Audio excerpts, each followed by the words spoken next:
Thank you. Welcome back, folks. We're coming out of closed session, and there was no matters arising from closed session.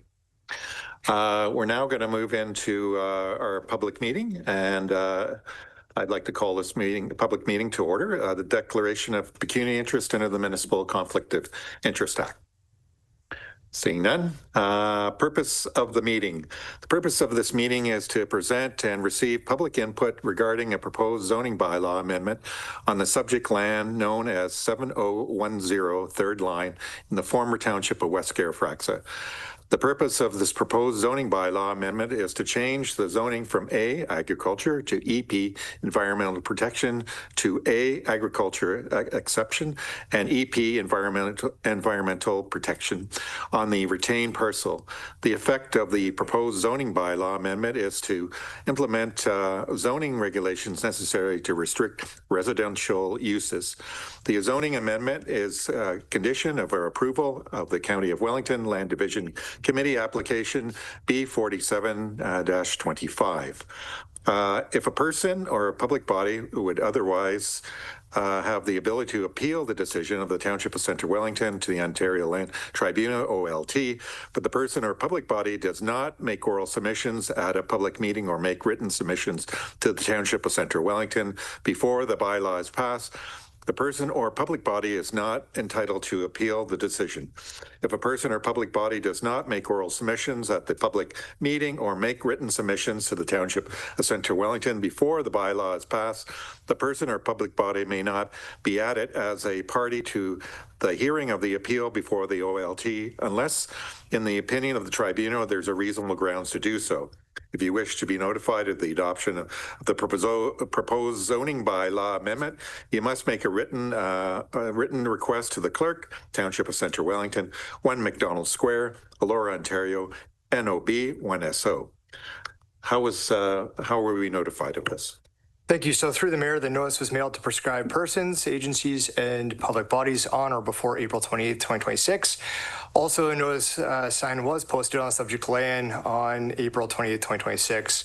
And I confirm the requirement of giving notice was completed on April 28th, 2026. Thank you for that.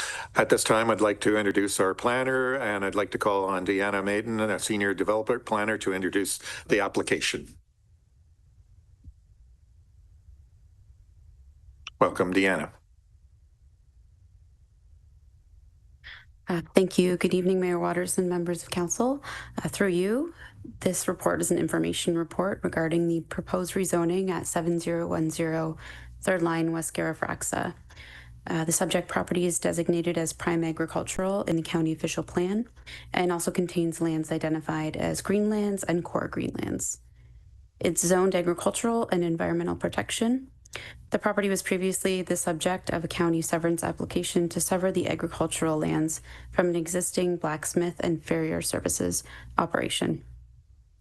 The application would rezone the subject lands to prohibit a residential dwelling, which is a condition of approval of the severance application. The lands subject to the application is currently vacant agricultural land. It is currently farmed and is to continue to function as agricultural land, and no buildings are proposed. A report from planning staff will be provided to council with a recommendation at a later date. And the agent is also here this evening to speak to the application, and happy to answer any questions. Haley Keast from Van Harten Survey to make a presentation on the application.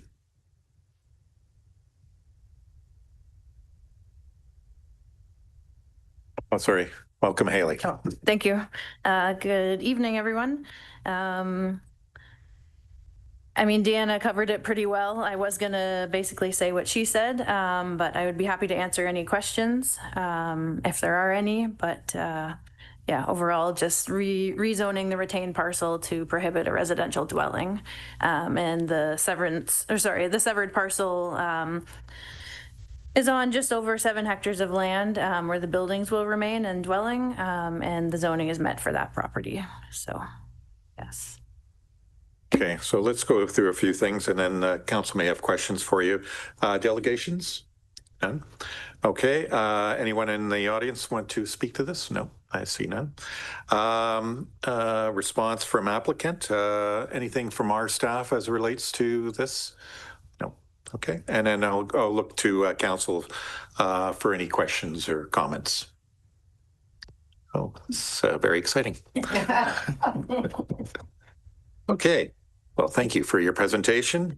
Thanks to everyone for attending, and advise that council will be considering the bylaw at a future council meeting. I declare this meeting closed. Thanks.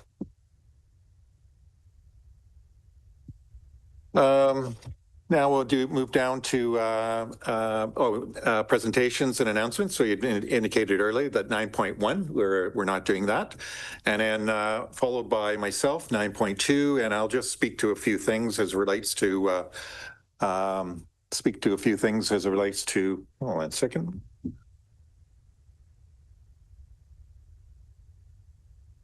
Oh. What's the recommendation there? Yeah. Yes. Okay. As it relates to public meeting information report, 7010 third line, West Scariffraxa, planning 2026-24, PDF, the recommendation for information purposes only. Do you have a mover for that? Councillor Evoy, seconder on that. Councillor McDonald, any further comments or questions? Seeing none, all those in favor? So moved. Thanks again. Okay.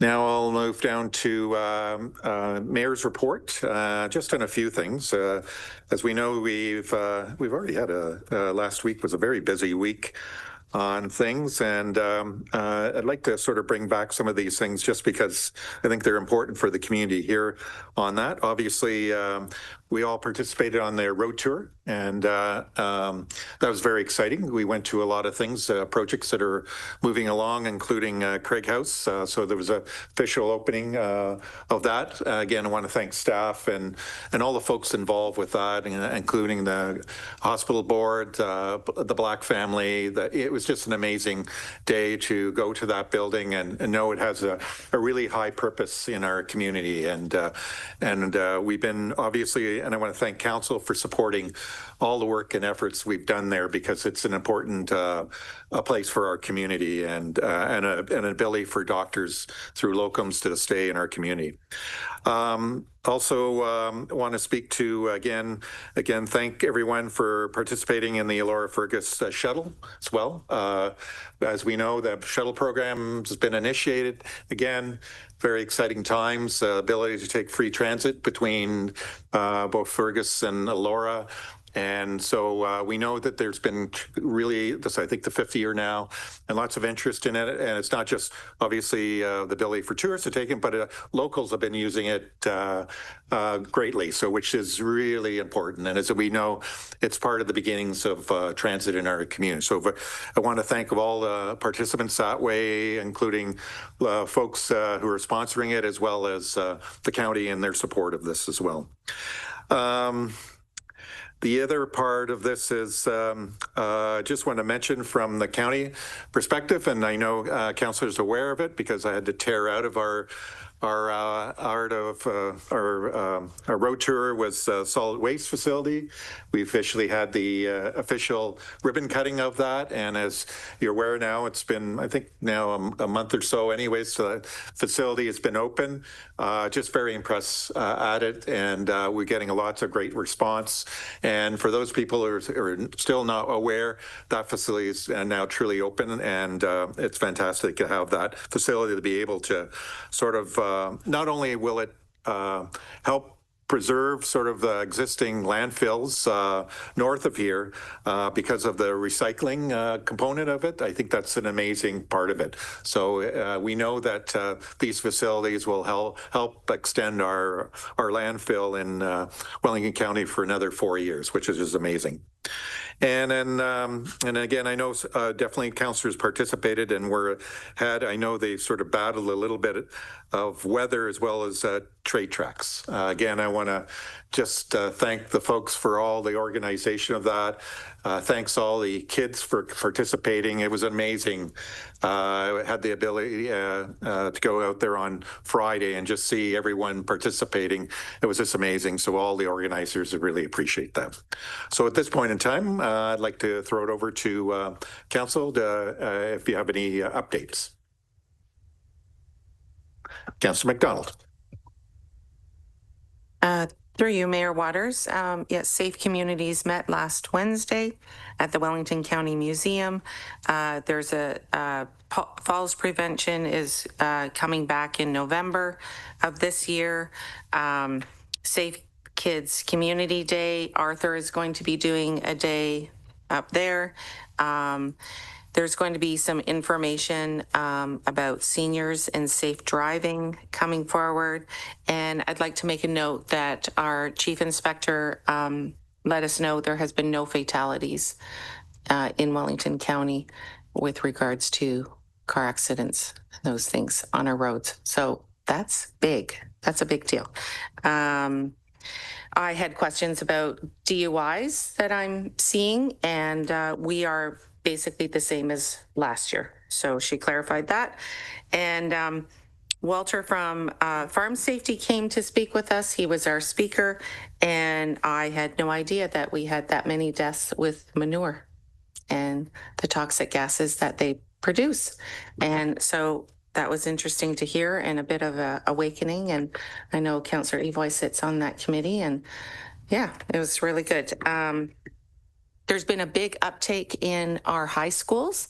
They have started with Safe Communities their own social media about a fit check. So before you get in the car, check that you have you had cannabis and have you been drinking? And so we're getting the word out better that way. And that's it. Thank you, Councillor McDonald. Any other further council updates? Okay, well, thank you for that. Well, now we have no delegations. We'll move down to consent items. Consent agenda items are considered routine in nature and then voted on collectively. However, any member of council may request one or more items be removed from the consent agenda for separate action. And I'll just read the recommendation that the Council of Township of Centre Wellington approve consent agenda items 11.1 through to 11.5. And now I'll open it up for, we'll do a mover and a seconder, and then I'll open it up for questions or comments. Mover? Councillor Wilton, seconder? Councillor Evoy. Any further comments or questions as it relates to any of these items? Okay. Oh, Councillor Jefferson. Thank you, Mayor Waters.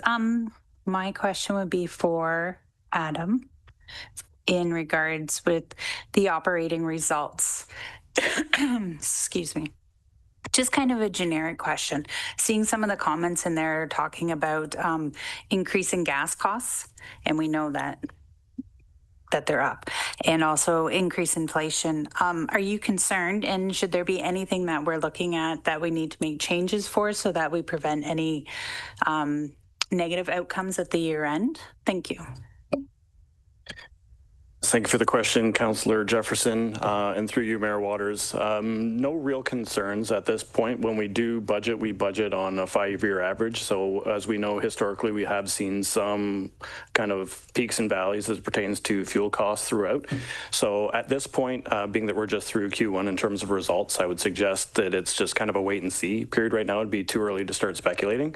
But rest assured that as the year progresses, staff are acutely aware of kind of the budget numbers, and we'll make kind of moves if we need to kind of shore up areas where we're seeing some overages and kind of reduce costs in other areas if it's permissible to do so. Councillor Evoy? Yeah. And through you, well, it's important, but through you, so I just want to take a minute and actually recognize 11.2. That's not coming till September, but all the advertising for our firefighters and the good work they do at the toll booths is worthy of mention. So looking forward to the Allura toll booth on September 12th. Any other further questions or comments? Okay, we had a mover and a seconder. All those in favor? That's so moved. Let's move down to item 12, consideration of reports, and we'll start with 12.1, transit feasibility study. And I see Colin, to the right here, moving over to the lectern. Welcome, Colin. Hey, good afternoon or evening, Mayor Waters and members of council. So staff are very pleased to be here today to present council with the results of the transit feasibility study. The study provides a practical framework for considering future transit service within Center Wellington.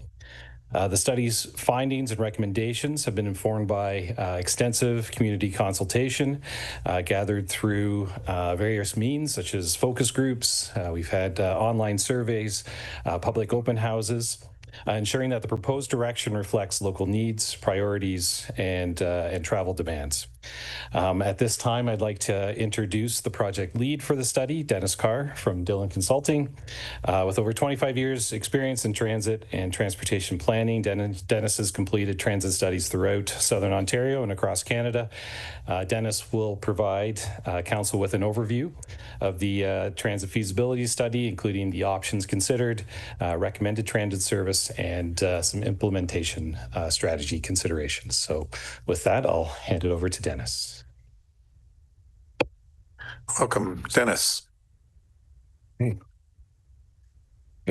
Good evening, Mayor and members of council. Thank you for having me here today to present the results of the transit feasibility study. Just go through a quick agenda, what we're going to talk about, and sort of lead you through the journey that we've been through to get to the sort of the draft recommendations on the feasibility. So today we want to just talk about the need for improved transit. As you know, transit already exists within Center Wellington. We have the Ridewell service. We have the GHOST service that operates a regional service between Owen Sound and Guelph. And obviously the shuttle that was mentioned here today as well, that provides sort of that important connection to visitors as well as local residents. No, my apologies, that went through. So this is about understanding as the community continues to grow, for a community your size, what does transit look like? So we'll talk a little bit about expanding what Colin had mentioned, some of the background research that we did, the engagement that what we heard, the recommendation for service, what the financial overview is going to be if the plan is implemented as identified, including potential funding mechanisms, as well as an implementation strategy moving forward. So just to recap in terms of the study purpose, our task was to understand the challenges of the existing transportation network and understand the feasibility of introducing a transit service to support the growing needs of this community. So recognizing that Center Wellington is a rapidly growing community and a lot of the issues that we're dealing with now, we wanted to assess how best to connect the key destinations both within the township as well as exploring connections to surrounding municipalities, and confirm Center Wellington's role as well as the cost to operate an expanded transit system. So in terms of our timeline, we began the study in August of 2025, again, taking a look at existing data about the existing services that are in place, engaged with the public through an extensive engagement activities, which involved surveys, focus groups, public open houses, etc., and even presentation to a high school. We reviewed everything, the background, identified what we heard from the community. We then went out and developed some options, a plan, once again engage with the public to get their thoughts on their plan, and we're here today to present the final recommendations. So why does Center Wellington need improved public transit? There's a lot of reasons why many communities decide to further invest in public transit, particularly communities that continue to grow. For one, it provides increased options to access work, school, and services. And as we know, with the current affordability housing, with both in terms of housing as well as rising fuel prices, the need or the opportunity to sort of get around your community without a car can be limited. And so public transit provides that reliable way of doing that and investing in your community, not only the people, but the employers that choose to come here. As mentioned, it addresses some of the affordability concerns, and it's not just about addressing concerns of people who don't want to have a car in their household, but even looking at things like well, what does my household finances look like if I move from a 3-car household to a 2-car or 2-car household to 1 car? And how much can I save in doing that? And how attractive does that make my community? It reduces parking demand, particularly in the downtown area where you're seeing this influx of community visitors, and you've already seen the success of the downtown shuttle. So part of this is also about how you get people to that downtown shuttle. And it mitigates growing traffic congestion as your community continues to grow. So what did we hear from community engagement? Through the community engagement, we identified key destinations that are across the township, including the downtown, the hospital, the Walmart, major employers, et cetera. A significant regional travel demand to Guelph for both work, school, and other trips. So when we looked across about where people want to travel regionally, Guelph was the primary destination. And my apologies, I'm not sure why this keeps flipping back and forth. Yeah, that's okay. Please excuse the distraction. Service must be accessible and integrated within the active transportation network. So we want to make sure that we're also providing service for individuals with disabilities, a desire for earlier and later hours of operation, as well as weekend service. And again, a lot of that is reflected on the high volume of visitor traffic that you get within your community as well, and to need to support those businesses. Importance of reliable service and importance of service affordability as well. So we looked at a number of different high-level options of what a transit service could look like. The first option sort of built on the RideWell service, which is a pure on-demand service within your community. But we identified that your community is probably getting too large for a pure on-demand service. And there's a need to provide those higher capacity routes as your community continues to grow. We looked at one that was purely a fixed route option, and again, provides that capacity, but doesn't provide as much of a phasing opportunity for growing communities. And so the recommendation within the urban service area was to look at a hybrid of both on-demand and fixed route, along with rural service that continued to be on demand and a regional service that was a fixed route option. So those are the options that we looked at. In terms of the recommended network, I'll go through each of the routes in general, but involve an urban service that we looked at, including specialized service for persons with disabilities, maintaining that relationship with Wellington County to continue to provide that RideWell service that connect the rural parts of the township, as well as that regional service that would build on the existing GHOST network and work with the county. So we looked at a number of design principles when we identified what the urban service would look like. A service that's convenient, because we need to start thinking about the customer and what's going to draw them to the service. And that deals with frequency and limiting the number of transfers. A service that's direct and provides two-way service, one that's easy to use and one that's efficient as well. So as we're going through the network, this is just a screen that shows the network that exists in phase 1. So we looked at the opportunity to phase in that network over time. So phase 1 really builds on your existing shuttle service connecting Fergus and Elora, but provides through a split route service, as you can see here, with one end connecting up into Salem and the other end serving the sort of the residential area south of the river, connecting to two major destination points on either end. One is the racetrack and one is a proposed downtown terminal, which allows also for continued park and ride. The service would, we also identified a couple of routes in Fergus as well, one connecting into the Sportsplex and serving the residential neighborhoods, and one serving up, passing through the big commercial area where Walmart is, and providing that second connection into the hospital area as well. So this is that sort of phase 1 network, which is designed to operate on weekdays, Saturdays, and Sundays. As we continue on into phase 2 and 3, we look to expand that, particularly within Fergus as well, adding 2 additional routes to provide more residential coverage and coverage into some of the employment areas, and some residential coverage into the growth areas, and also looking at expanding frequency and moving from a 60-minute within Fergus to a 30-minute frequency to make it more usable, as well as expanding the hours of service as well. So here you can see sort of those routes that were identified within Fergus. This phasing plan that we have identified can be done at sort of that pace that you desire. The real first focus is to ensure that there's appropriate coverage and those connections are made, and to provide service when people need it. But as the plan moves forward, there are opportunities to make those adjustments. For the rural service and for specialized service, we recommended continuing to utilize the Ridewell network because it currently provides that service within Center Wellington. Here, the Ridewell would be restricted to providing service in the rural areas along with the areas within Fergus in phase 1. Before that fixed route is implemented to maintain that coverage.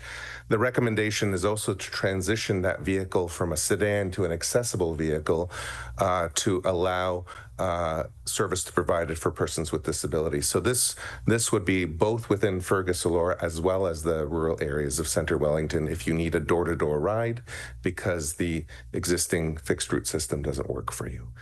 In terms of a regional service, the recommendation is to move from a proposed downtown terminal in Fergus and provide that direct connection into Guelph. And this would be something that would supplement the existing GO service in place today. So just as some context, we're currently working with the County of Wellington, Grey County, Bruce, and Dufferin County on what a regional transit network would look like. And part of that discussion is looking at that GHOST corridor as well. So this would not replicate the GHOST, but be provided to provide additional frequency as needed to better connect into Guelph as well as the GO train network.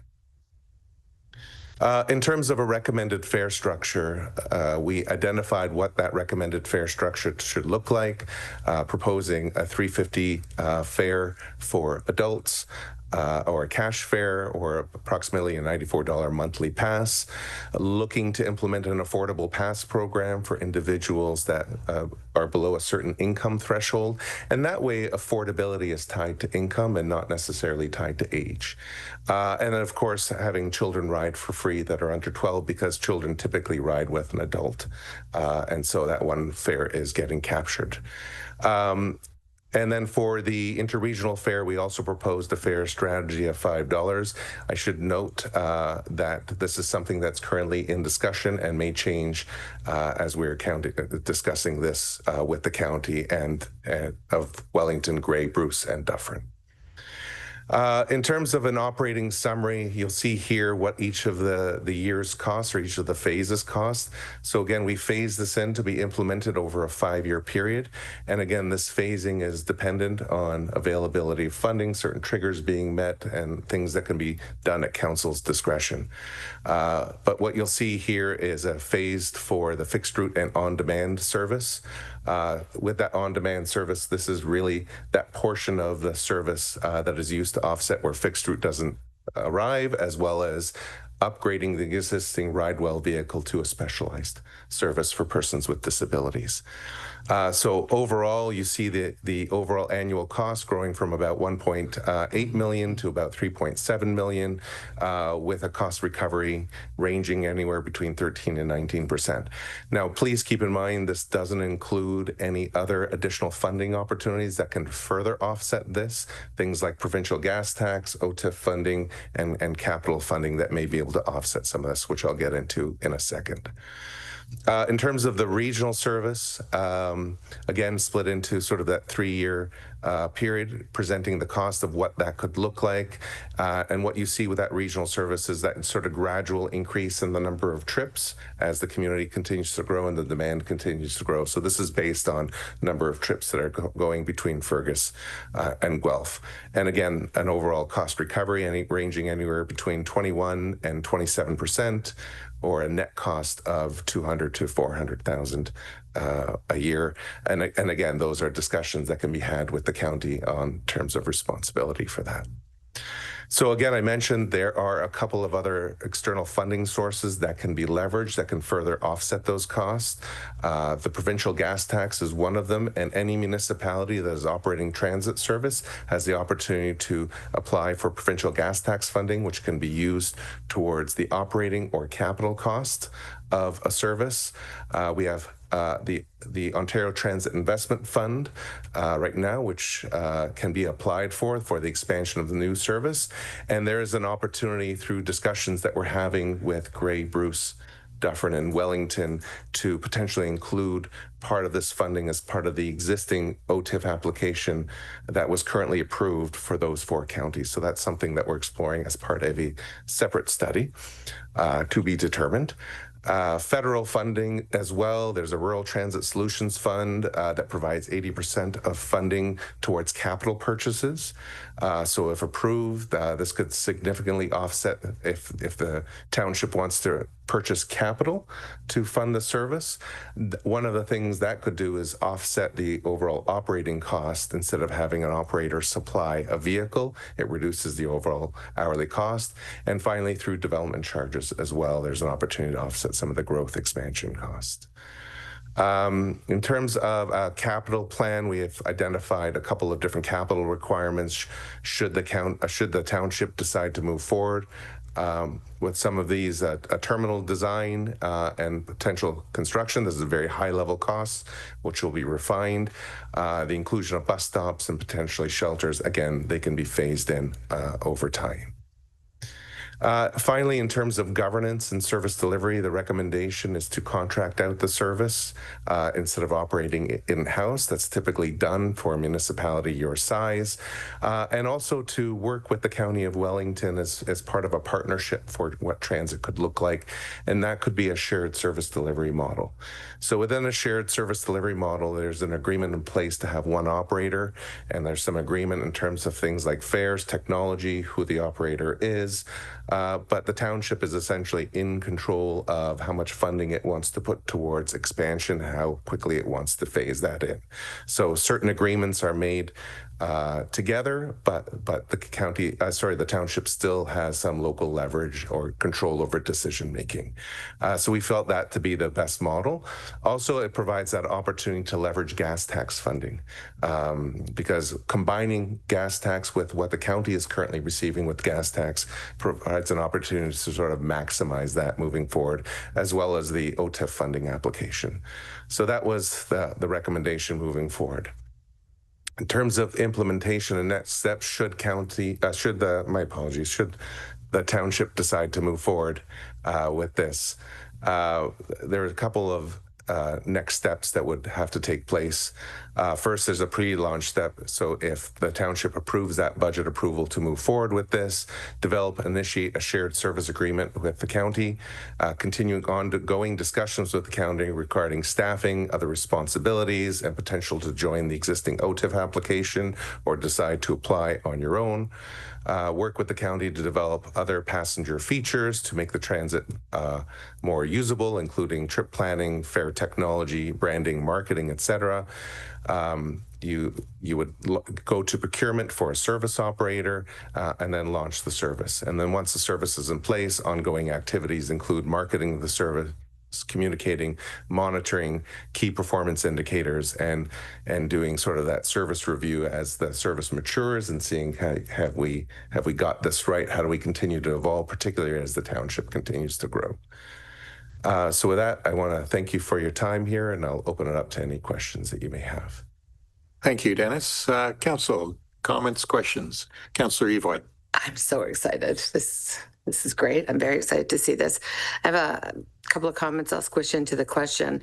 I would be curious, and I realize it's early days, to learn what the affordable price is and how that's accessible by our people or by our neighbors. And I'd be curious why there wasn't a teen or a student fare involved. I'd like to definitely, once we get that close, I'd like to make sure that we review that piece. So I'm assuming that the provider will determine how many buses we would need to run what we're looking for. So how does that, or what does it look like in conjunction with our shuttle? Through the mayor, we assume that the service plan would replace the existing shuttle service. So this would be integrated into the broader plan as well. So you continue to have that service running east-west along the main corridor, but it would be more frequent now. So instead of operating on an hourly schedule, it would operate every half hour to provide more opportunities.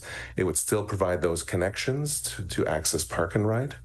But it would also provide that opportunity for residents to connect into the downtown areas if they want to visit, shop, or if they're employed.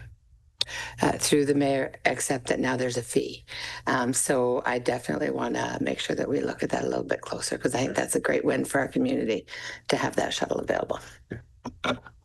Further comments, questions from council? Councillor McDonald.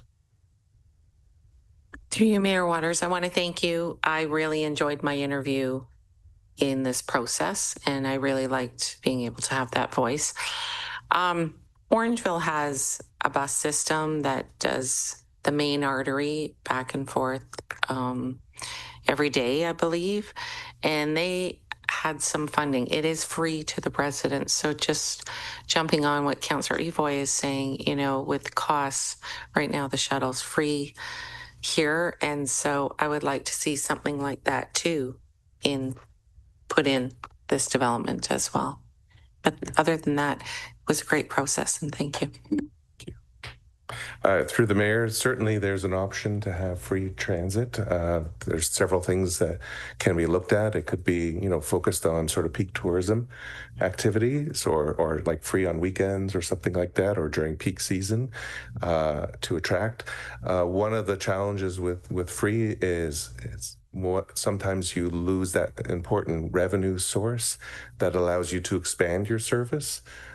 So sometimes there's a value in putting a small fare to allow people to ride it, because that revenue can then be used to, you know, move into phase 2 and 3 and start to expand the frequency.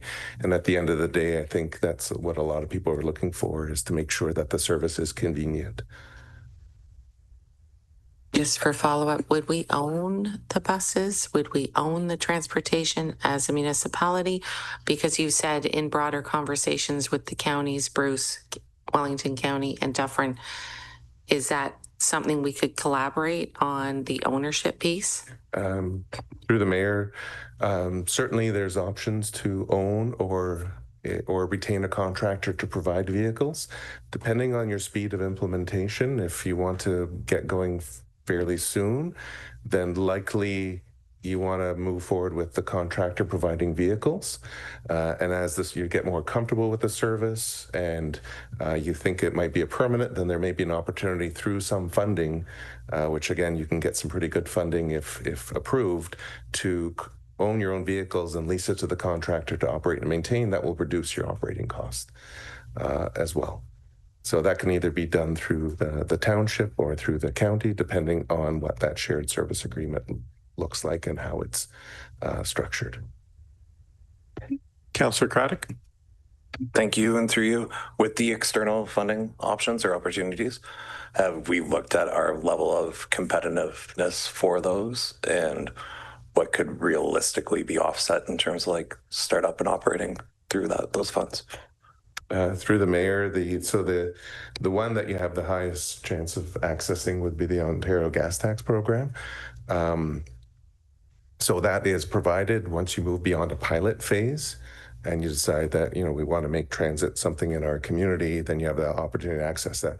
It's a little low at the first year because the funding formula is based on a combination of ridership, which you have none, or you have very little at the first beginning, and population. But in the next 2 years, as you start to build up that ridership, that gas tax funding increases. Hard for me to say exactly how much. Could be in the order of 20%, but the operating costs can be offset by gas tax. The OTIF funding application, the province has recently increased that from about 5 million a year to 10 million a year that's available. So they recognize that there's a desire from a lot of municipalities to access that funding. It is a competitive funding stream, so there's an application that's required and a need to demonstrate that you are providing a service to an underserved area that doesn't have mobility options available. Councillor Wilton. Thank you, Mayor Waters, and through you. Thank you, Dennis, for the presentation. Just curious about the relationship with the county, because a lot of this seems to hinge on that. Have there been good conversations with the kind of willingness to cooperate and collaborate on this transit piece, or is there a plan B that the township could go on their own kind of thing, and what would that look like, or are you feeling confident in the collaboration aspect? Thank you. Through the mayor, the county has been involved, or county staff have been involved in these discussions right from the beginning. They're involved in sort of a working committee that we've established, so they've had a chance to, take a look at the presentations, the reports, et cetera, what some of those draft recommendations are, and there is that desire to sort of see what that working collaborative model could look like from a staff level. Thank you, Dennis. So just as a follow-up maybe for staff, has there been any conversation around a plan B that Center Wellington does some of the fixed route maybe on their own and then continues to collaborate with County Wellington on the on-demand with the RideWell program, or how? Yeah, thank you. Yeah, through the mayor. Thanks for the question, Councillor Wilton. So, certainly the shared service agreement. Through the negotiation of that, I think we'll get into the details. Currently, we're working with county economic development staff. They're the ones that run the RideWell program, and it's been very productive conversations. Like they've looked at the recommendations of the report. They've participated on our technical advisory committee as well throughout the process. So they've been kind of walking the journey with us. I attended, there's been some discussion at County Council as well with the 4 counties transit study. So so I think, all these details, the first step is really establish the vision for the transit service for the community, and kind of the nuts and bolts of the details to be worked out through the shared services agreement. Councillor Adams. Thank you. Through you, Dennis, just 2 quick questions. So this is a 5-year plan. So would that be the pilot? Like the pilot would be the full 5 years? You would be in the pilot stage? Through the mayor, that's entirely a decision of council about, when it decides if they want to even start a pilot and how long they want that pilot sort of show that proof of concept. But the sooner you move away from a pilot designation, the sooner you can start to access the provincial gas tax funding. Okay. And then just another quick, on the schedules of your report, what does the MCEA schedule stand for? What does the MC? Oh, sorry. Yes, through the mayor, that's the municipal class environmental assessment process. So we're kind of following that process to plan this for the study. So that's kind of outlines our community consultation and notices and that sort of thing. So we're kind of walking through that process. Yeah. Councillor Wilton. Thank you, Mayor Waters, and through you. On your kind of near the end of the implementation and next steps, you have the monitoring of KPIs and marketing and that type of thing, and service review. There was a really interesting article in Municipal World a few issues ago about a community, and now I'm forgetting which one, but I could find out, where they actually had transit and they had a public-facing dashboard that had the KPIs kind of built right into the dashboard, and it seemed really interesting because then the transit can be expensive for communities, so it kind of helped build that community buy-in, that they see that it costs money, but it also is giving a lot back to the community. So I'm not sure, did you look into some of those examples or find anything interesting along that, how this can be communicated with the public moving forward or anything like that? Thank you. And through the mayor, to Councillor Wilton. So yeah, great question. I read the same article. It's on my desk right now. I think it was Leeds Grenville, their transit system, and there was actually at Good Roads this year, there was a whole session on transit for kind of smaller communities. So yeah, lots of good ideas and dashboards. Just ways to communicate service levels, vehicles being on time to build that support for the program, and helping the community trust it and show that it is reliable. So yeah, there's lots of ideas. I think as we get closer to implementation, something that we can work with our communications team to update the website and get some really good information out there for the community. Yeah. Another question, I think this came up at the Health Communities Advisory Committee when you gave a similar presentation a few weeks ago, was just the opportunity for green vehicles or anything like that within the transit system. So if you could speak to the opportunities and the challenges maybe with green buses, please. Yep. Through the mayor, there's certainly an opportunity to procure a green fleet for smaller fleet. That sort of that vehicle technology is sort of not always in place at the moment. But I think sort of moving forward, one of our goals was to move forward with trying to figure out how we implement this soon, because green fleet tends to be more expensive and more difficult to procure at this moment in time. But as that system matures, then there's certainly that opportunity to transition into green fleet. And there's also funding available to procure a green fleet as well. And that would just require suitable charging stations at a facility in which we'd have to ensure that there's one in place that's potentially owned by the township.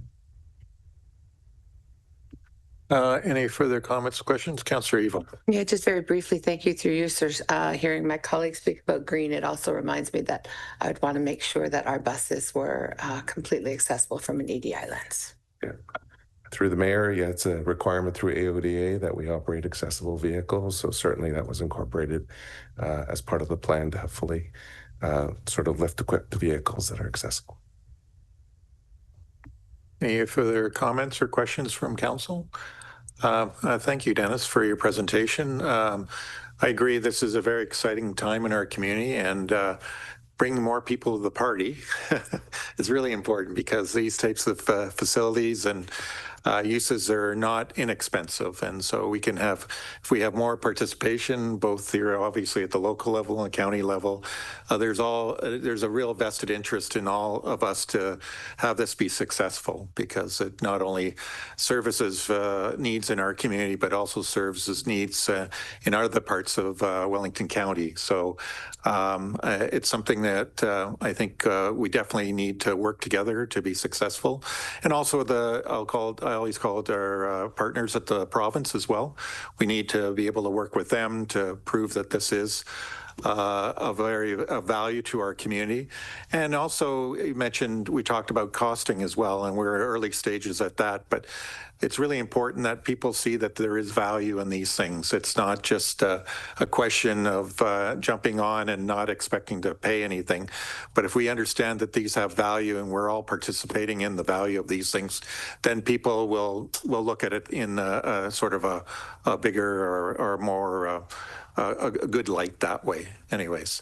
Again, thanks, Dennis, for your presentation. Obviously, I really appreciate the comments and questions from council, and this is a very important stage in our development, and so at this point in time, I'll read the recommendation that the Council of Township of Central Wellington receive for information a transit feasibility study as outlined in report number IS 2026-13 dated May 25th, 2026. Do I have a mover for that? Councillor Evoy, seconder on that, Councillor Wilton. Any further comments or questions? Seeing none, all those in favor? That is so moved. Thanks again.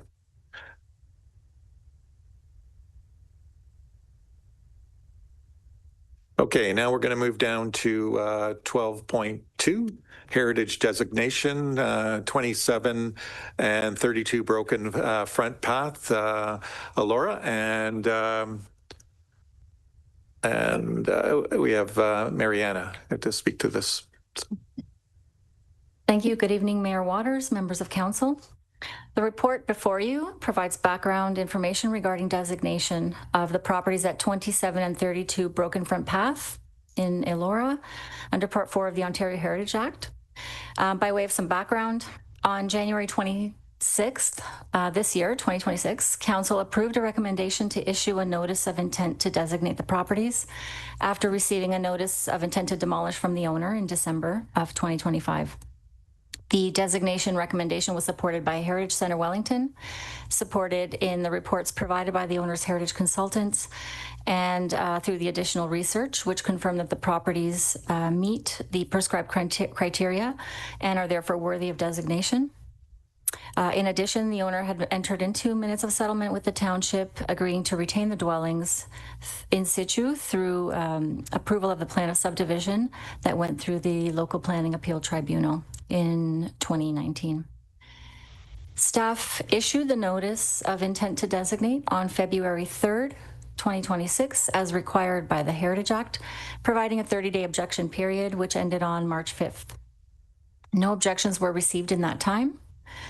On March 20th, the owner applied for a permit to demolish the 3 structures on the property under the Building Code Act, and that would include the 2 dwellings and the barn.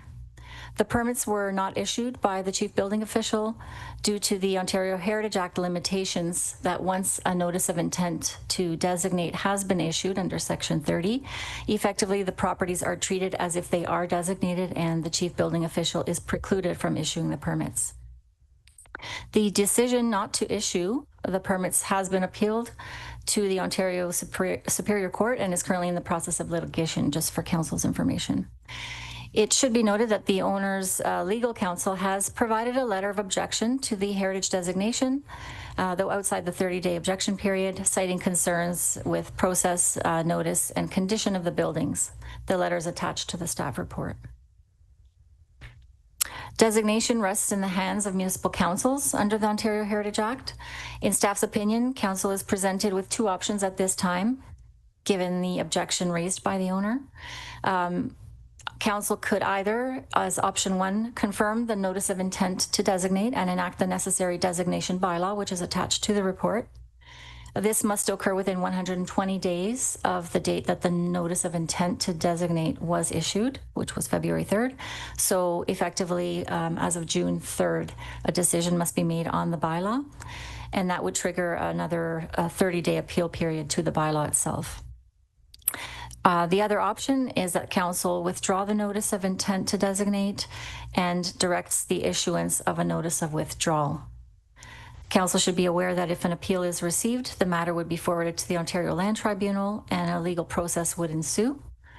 If council decides not to pursue designation at this time, a notice of withdrawal of the notice of intent to designate would be issued and the outstanding demolition permits could be issued provided all other applicable laws met, which would likely also resolve the outstanding litigation matter.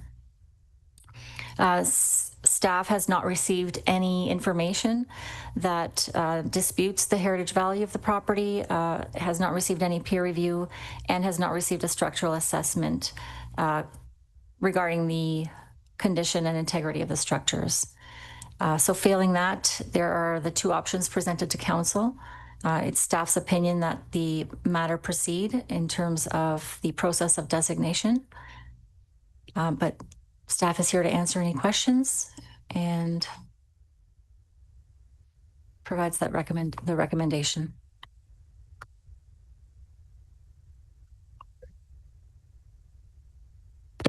I think what we'll do is just this first part, I'll put it out there that the Council of Township of Centre Wellington received staff report PLN 2026-16 regarding heritage designation of the properties at 27 and 32 Broken Front Path, PFT. Alora for information. Do I have a mover for that? Councillor Craddock, seconder on that. Councillor Adams, any further comments or questions as relates just for receiving for information? Seeing none, all those in favor? Okay, so moved. Now, I'll open it up to council to ask any questions or make any comments. Councillor Evoy. Through you, sir. In reviewing all of this information, I reflect upon recognizing that someone who's clearly objecting to what we're planning to do or what staff is suggesting that we do. And I'm unsure that forcing someone's hand and then insisting that they be a good steward to the properties that we're so concerned about, I'm not sure that that's the best use of resources on our end. And so reluctantly, I'm going to actually vote against staff recommendation on this item. Thank you for that. Any other comments, questions as it relates to this item? Okay, so so we have two options. Can I read the options out? Just explain so people understand, not only here, whoever is watching. Option one is that Council of the Township of Centre Wellington confirms the intention to designate the properties at 27 and 32 Broken Front Path, PFT, Elora, as properties of cultural heritage value and or interest, and gives 3 readings to the necessary designation bylaw. Or option two, that Council of the Township of Centre Wellington withdraws the notice of intention to designate the properties at 27 and 32 Broken Front Path, PFT, Elora, and directs notice of withdrawal to be issued. Okay, so those are our two options. So what I'm gonna do is I'm just gonna sort of look to each of you to just do a little straw poll in terms of where you think you're going to land. So Councillor Craddock. I'm leaning towards option one.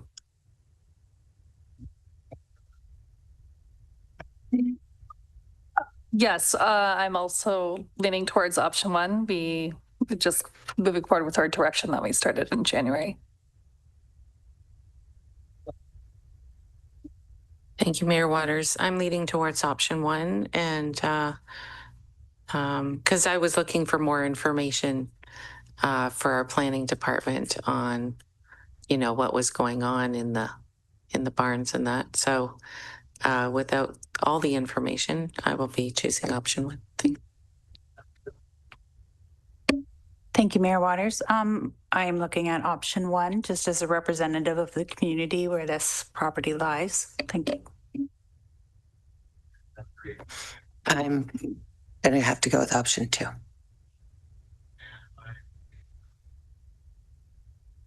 Here right now that we're at option one. So I will read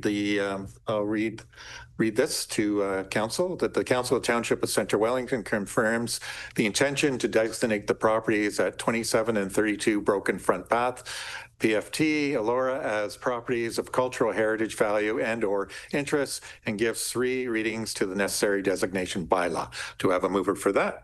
Councillor Craddock, seconder on that. Councillor Jefferson. Any further comments or questions? Seeing none, all those in favor? That is so moved. Thank you.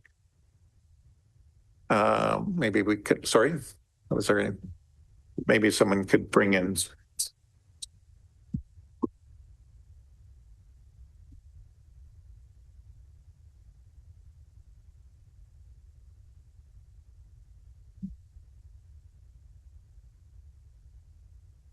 Okay, we are now moving to 12.3, use of grounds agreement, Kitchen in the Park, Project Elora. And I see our friend here, Lucas. Welcome, Lucas. Evening, Mayor and Council. This evening, before you use a report, requesting Council's approval for a new use of grounds agreement with Kitchen in the Park Project Elora, KIP, for the continued use of a designated area within Bissell Park. The previous agreement, originally entered into in 2010, has expired, and this new agreement updates the terms for KIP to continue operating its existing outdoor kitchen facility and to add an additional storage shed. The proposed agreement includes a 1-year initial term with automatic 1-year renewals unless either party gives notice. KIP would remain fully responsible for all costs related to their facility, which is outlined in the agreement, including construction of the shed, maintenance, permits, insurance, and any other site restoration requirements. The agreement also includes indemnification insurance requirements and financial security to protect the township's interests. There are no direct financial impacts to the township, and no annual fee is payable under the agreement. Staff are recommending that Council authorize the Mayor and Clerk to execute the agreement and to delegate authority to the Managing Director of Community Services to approve future extensions in accordance with the agreement terms. With that, I'm happy to answer any questions. Thank you, Lucas. Comments or questions? Councillor McDonald. To you, Mayor Waters, thank you for doing this, for the update. I met with members of the board and they're pleased. Is that standard though sorry, I just lost it. Is it standard that you would only give 60 days if you ask them to leave? Is that standard? Thank you for the question. And through you, Mayor, this was run through our legal counsel, and that's what the recommendation was. Yes. Just moving forward, down in Bissell Park, I'd really like to see some sort of barrier by the township put in front of that area, just with what's been going on in other parks across Canada for safety reasons. But I don't know if we have any extra rocks lying around. That'd be great. That's all. Thank you.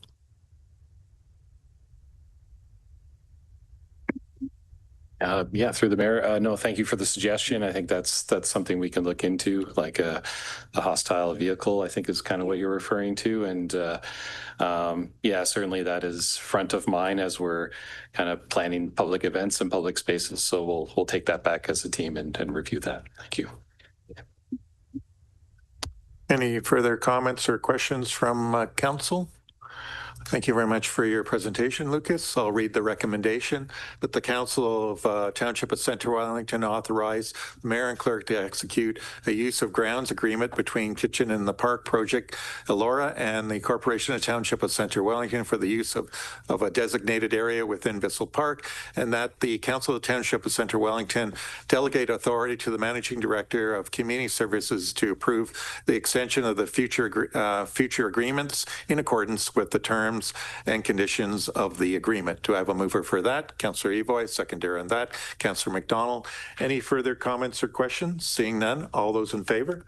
Let us so move. Thank you. You're still there, Lucas, so I'm going to talk to you about now lease agreements. Highland Park concession. Well, thank you, Mayor and Council, and through you, right now, this agreement is for the township to enter into a lease agreement for the Highland Park concession booth, which is located at 450 St. David Street South in Fergus, also known as the Tie Diamond concession booth. So the concession has historically been operated by the Centre Wellington Minor Softball Association, and the arrangement was formalized under an agreement in 2025. And in January of 2026, the association provided notice to terminate their agreement with the township. Following the receipt of that notice, staff initiated a competitive request for proposal process to secure a new operator for the concession. The RFP was posted on the township website and advertised in the Wellington Advertiser, and as a result of that process, one submission was received. Staff reviewed the submission and are recommending that the township enter into a lease agreement with Angela Billings, operating as Petit Manger, for the operation of the Highland Park concession. Proposed agreement would be for an initial 1 year term commencing June 1st, 2026 through to December 31st, 2026. And the agreement includes provisions for up to 4 additional 1-year renewals, which could be extended, or which could extend the arrangement through to December 31st, 2030. This recommendation will help ensure continued concession service at our Highland Park for the 2026 season and provides the township with structured agreement for future operating continuity. I'm happy to take any questions. Thank you, Lucas. Comments, questions from council? Okay, seeing none, I'll read the recommendation. The Township of Centre Wellington authorize the mayor and clerk to execute the lease agreement with Angela Billings, OA Petit Manger, to operate the concession booth located at Highlands Park, Fergus. Do we have a mover on that? Councillor Wilton, seconder on that. Councillor Adams. Any further comments or questions? Seeing none, all those in favor? Let us so move. Thank you. So we'll now move down to Centre Wellington Communications 2025 results and 2026-27 work plan. And I see there Adam. Yes, thank you, Mayor Waters. And through you, the purpose of this report is to have the Council of the Township of Centre Wellington authorize the mayor and clerk to sign the resolutions of the shareholder on behalf of the township. These resolutions accept the financial statements for 2025, confirm proceedings, elect board members, and appoint auditors for Centre Wellington Communications, where the township is the sole shareholder. CWC is tasked with establishing and maintaining a fiber network interconnecting township sites for information technology and services purposes. And with me here today is Jeff Vanier, president of Centre Wellington Communications, who will provide a quick update, provide a bit of a presentation, and answer any questions that council may have. So with that, I'll turn it over to Jeff.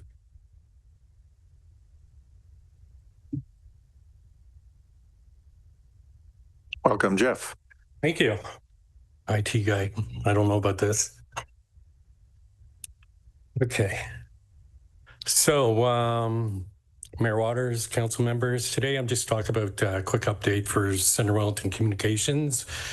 I'll be reviewing the 2025 results, what we've done, and going into 2026 and 2027 to go through what we've done in 2025. So basically, we upgraded a new next generation firewall to increase our security. CWC basically handles all our internet for the township. So increasing our firewall gave us better security and better visibility. So that was one thing that we got done in 2025. Excuse me. We also rolled out more fiber, so we ended up helping CW Hydro roll out new fiber to its new substation. That's on McQueen. We continue doing that, helping businesses wherever we can put fiber and to extend our fiber as well at the same time. Our normal stuff is just field incidents that we continue to do yearly. Pole relocations, repairing damaged fiber lines, extending our fiber network. We did Bissell Park last year too as well, to extend fiber to the park as well for the farmers market, and just for green space and stuff like that, that we continue to grow. Put cameras in the area to secure township facilities that we've had issues with. And then we move into our 2026. So in 2026, we continue to place our fiber underground. Most of our fiber today is on aerial, which gets hit by trucks. As construction moves through, we bury it in the conduits, and we continue to do that to expand it out and to protect it. We're expanding our fiber into more green spaces. We've noticed that most of our parks, people are using it more. We checked last year, we had about 56,000 people using our Wi-Fi over the year. So it is successful, and I've always thought that nobody would ever use it because everybody's got unlimited bandwidth, but it continues to be working, and we continue to expand out. Our other expansion is Bellwood Hall, since that's under construction today. So when Bellwood Hall is completed, we'll have Wi-Fi cameras and door locks in place, so the building can automatically lock instead of having staff go down and do it. So that makes things a little easier for our staff. And we have our big move coming up. So infrastructure relocation for the ops center that's coming up. So our operations center is basically supposed to be done probably around November. At that point, we have to do a cut to move everything over to it. It's going to be a weekend outage for the township. I'm working with staff today to basically make it as seamless as possible, but it will be a little bit of a challenge and some outages for a weekend that we'll be going through. And the same thing with our field incidents. We're still running through fixing fiber, expanding it out. We did an expansion to the Sports Flex field this year with some fiber. That gives us Wi-Fi in the fields a little better. And again, cameras to secure locations, washrooms and stuff like that where we've had vandalism in the past. And again, it's just regular fiber work, relocation poles, underground, stuff like that. So it's been a pretty quiet couple of years, and hopefully it stays that way. And that's it. Thank you. Questions, comments for Jeff? I think you covered it all. Beautiful. Thank you. Okay. I'll read the recommendation that the Council of Township of Centre Wellington receive report FIN 2026-03 for information, and further that the Council of Township of Centre Wellington authorize the mayor and clerk to sign a resolution of the shareholder on behalf of the township. Do you have a mover for that? Councillor Wilton. Seconder on that, Councillor Craddock. Any further comments or questions? Seeing none, all those in favor? So moved. Now we'll move down to item 12.6, request for quotation 3026 business park structure demolition. And we have Adam. Thank you again, Mayor Waters, and through you, this report provides recommendations and seeks council approval for award of request for quotation 30-26 regarding the demolition of structures at the Centre Wellington Business Park. Recommendations are that council award request for quotation 30-26 to Bellamy Contracting Services Limited at a contract price of $67,640, and that is excluding contingency and HST, and that the funding be revised as outlined in the report. The RFQ was issued in accordance with the township's purchasing procurement bylaw. An award to this vendor would be based on the lowest cost compliant bid, however, would require a budget top-up of approximately $39,675.32 to facilitate the award. Rationale for the increase is predominantly due to increased scope to facilitate demolition of an additional single-story agricultural structure on the premises. And with that, I'm happy to take any questions the council may have. Thank you, Adam. Comments, questions from council? Okay, seeing none.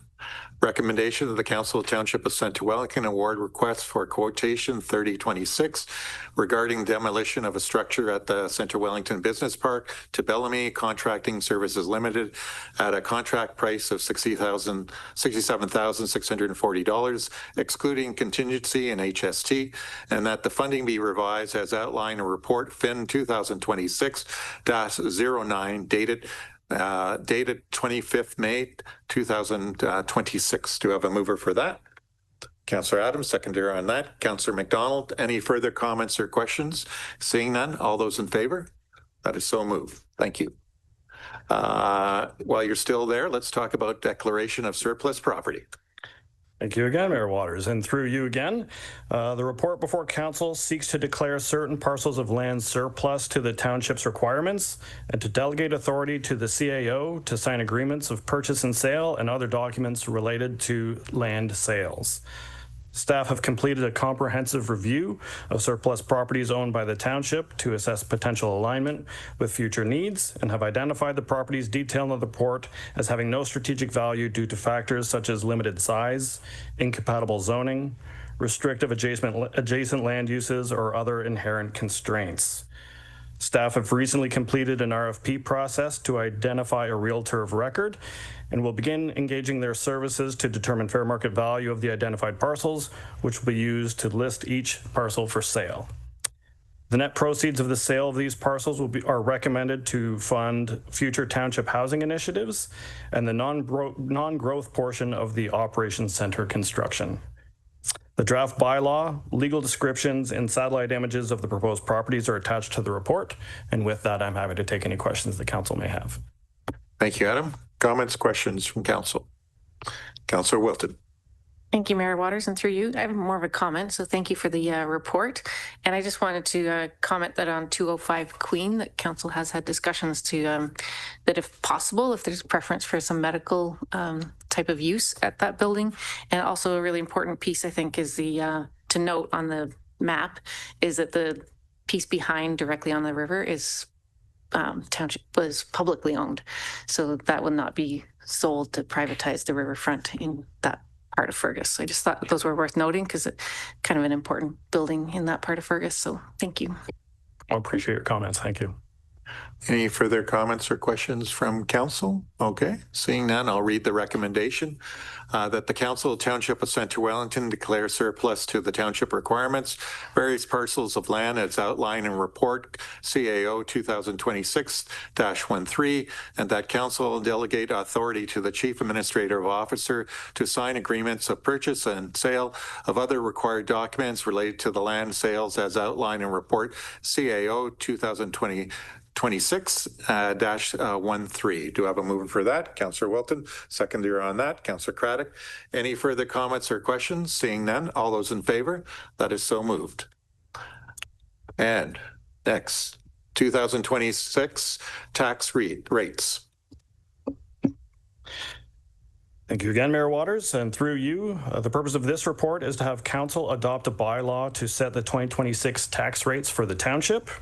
These rates are established by detailing township requirements established as part of the annual budget process and tax policies set by our upper tier partner, Wellington County.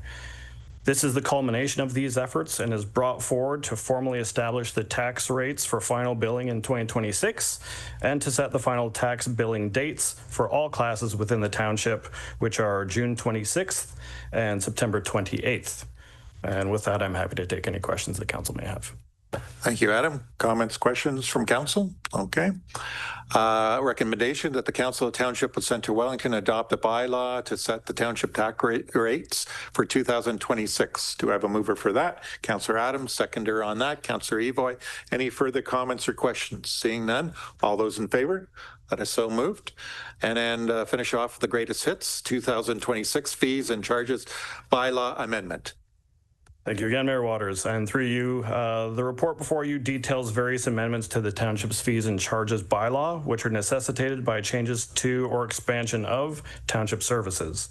Most notably, within the changes, there is an introduction of a fee for routine disclosure requests, changes to several naming conventions within the schedules to ensure better alignment with the transition to the AMPS program, inclusion of new fees to recover costs associated with true copies of MTO search fees and mailing fees, and the expansion of infrastructure services schedule to include fees for operator services, meter replacement fees, and an administrative recovery fee within the water services division.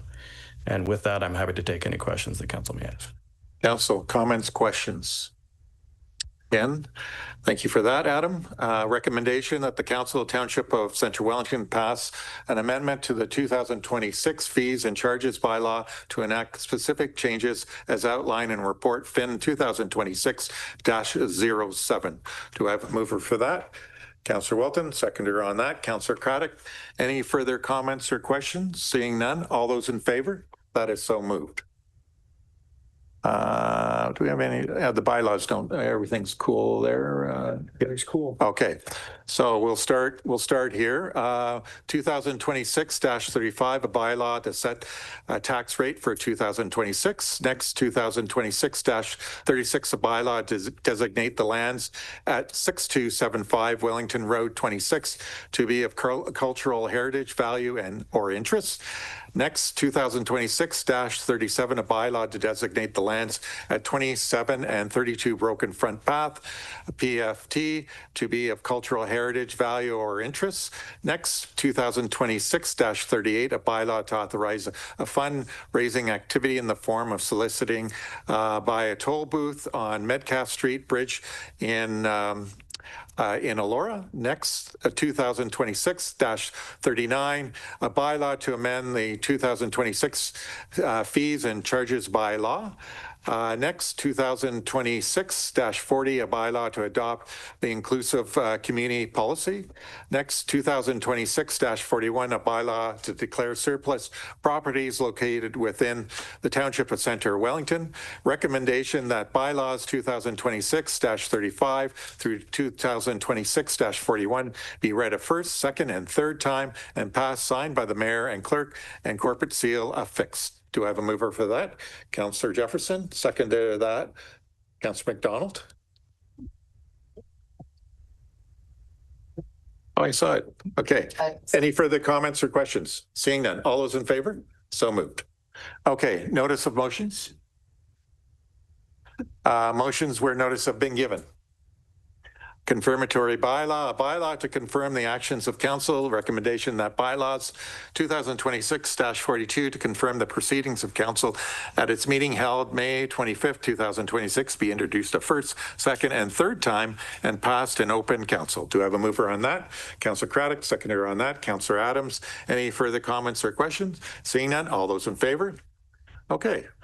Do you have a mover for adjournment? Councillor Wilton, seconder on that. Councillor McDonald. Yes. Okay. All those in favor? Okay. Thank you very much. Well, have a nice night.